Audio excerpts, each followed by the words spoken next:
दिल्ली में घर से कूड़ा उठवाने के लिए लगेंगे अब पैसे। मिडिल क्लास की जेब पर पड़ेगा बड़ा असर। एमसीडी कूड़ा उठाने के लिए वसूलेगी मोटी रकम।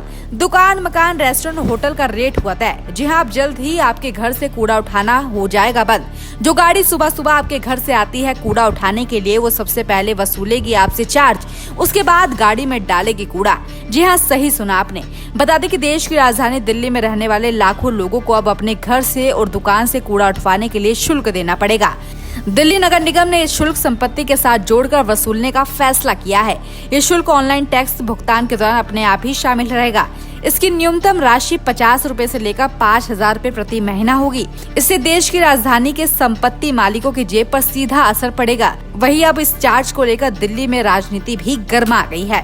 बता दें कि चार्ज संपत्ति कर के साथ ही वसूला जाएगा।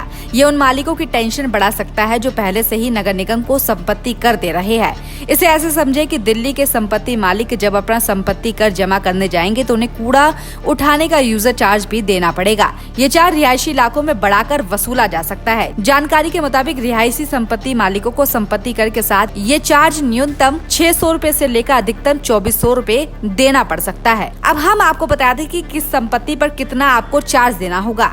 नियम के मुताबिक दिल्ली वालों को 50 वर्ग मीटर के रिहायशी संपत्ति पे 50 रुपए यूजर चार्ज, 50 से लेकर 200 वर्ग मीटर के लिए 100 रुपए चार्ज, 200 वर्ग मीटर से अधिक संपत्ति पे 200 रुपए चार्ज और स्ट्रीट वेंडरों से 100 रुपए चार्ज वसूला जाएगा। कमर्शियल प्रॉपर्टी के लिए भी इसके रेट अलग तय किए गए हैं। जानकारी के अनुसार दुकान और खाने पीने की जगहों के लिए 500 रुपए, गेस्ट हाउस धर्मशाला के लिए 2000 रुपए, हॉस्टल और 50 सीट वाले रेस्टोरेंट के लिए 2000 रुपए, 50 से अधिक सीट वाले रेस्टोरेंट के लिए 3000 रुपए, होटल के लिए 2000, 3 स्टार होटल के लिए 3000, 3 स्टार से अधिक होटल के लिए 5000, बैंक और कोचिंग सेंटरों के लिए 2000, क्लिनिक व लैब के लिए 2000, 50 बेड से अधिक क्लिनिक, हॉस्पिटल व लैब के लिए 4000 रुपए, विवाह प्रॉपर्टी के लिए 5000 रुपए यूजर चार्ज देना होगा। यकीन मानिए, इस तरह की वसूली से सीधा असर मिडिल क्लास फैमिली की जेब पर पड़ेगा। बता दें कि अब इस चार्ज को लेकर दिल्ली की राजनीति भी गर्मा गई है। देखिए क्या कुछ कह रहे हैं राजनीतिक लोग। जब हमने आयुक्त महोदय को भी पत्र लिखा था कि आप ये यूजर चार्जेस लगा रहे हैं, ये जनता के हित के लिए नहीं है, ये उस पर अतिरिक्त बोझ है। साथ ही हमने हाउस टैक्स का भी एक सदन में प्रस्ताव पास हुआ था कि आप ये 100 गज से नीचे के हाउस टैक्स को माफ़ किया जाए और 100 से 500 जो गज के हैं उसको हाफ किया जाए। उसके बाद हमने ये जो एक लाइसेंस फीस भी इन्होंने बढ़ा दी है।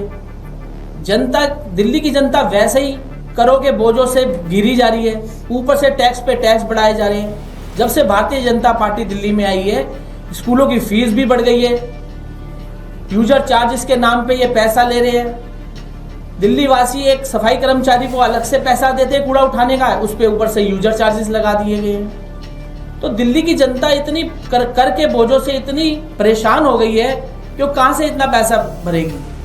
वैसे इतनी महंगाई की मार पड़ी है, हर चीज महंगी हो रही है।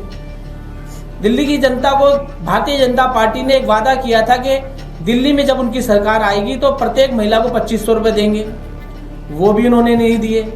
गैस के सिलेंडर को 500 रुपये में दिया जाएगा और त्योहारों पे उनको माफ़ फ्री में दिया जाएगा, उनका वादा वो भी पूरा नहीं हुआ। इतने दिल्ली की जनता हर चीज़ से जूझ रही है। आज तो दिल्ली की जनता ये कह रही है कि हमने गलती कर दी बीजेपी वालों को वोट देके। एक तरफ हमें ये महंगाई से दूर करने के लिए इन्होंने वादे किए थे, उल्टा इन्होंने सारे टैक्स और कर हमारे ऊपर लगा दिए। तो ये दिल्ली की जनता के साथ धोखा किया है भारतीय जनता पार्टी ने। और साथ ही हमने ये आज ये पत्र लिखा है गृह मंत्रालय को, अमित शाह जी को, कि आप अश्विनी कुमार जी को तुरंत निरस्त करें, इनकी जगह कोई एक साफ छवि वाले कमिश्नर को आप आयुक्त को नियुक्त करें, ताकि दिल्ली की जनता आगे अच्छे उसमें सफर कर सके।